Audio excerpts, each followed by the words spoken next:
All'inizio la gente era un po' scettica perché diceva ma sì, è rimasto chiuso tanto tempo, adesso arriva questa donna qui, vuole riattivare il mulino, vediamo come andrà a finire. Comunque hanno accettato e adesso la gente spesso mi chiama Mugnaia, ciao Mugnaia, non sono più l'Irene ma sono una Mugnaia. Vengono volentieri anche a fare la visita, anche solo dire buongiorno, a comprarsi un pacchetto di farina e apprezzano appunto che il tutto funzioni come ai tempi e evoca un po' anche i vecchi ricordi.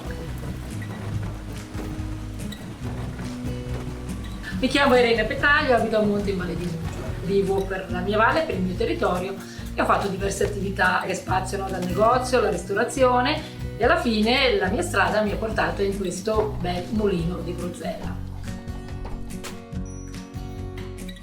Dopo 25 anni che lavoro qui devo proprio dire che è quasi la mia seconda casa, un'antica dimora, un antico modo di essere legato a una tradizione e forse alla vita di un tempo, e anche mangiare questa polenta macinata così in modo arcaico, molto semplice con questa pietra, alla fine è quasi una cosa un po' eccezionale.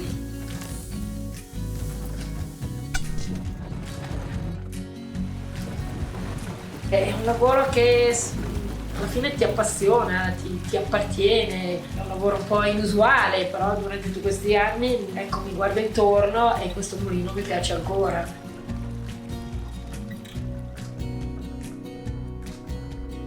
Pensando che questo mulino chiaramente è un museo oggigiorno, è un museo però attivo, nel senso che noi produciamo della farina di mais giallo tradizionale, mais rosso del Ticino, e la vendita di questa farina, che è molto apprezzata e ricercata, ci aiuta chiaramente nel sostenimento di questo museo.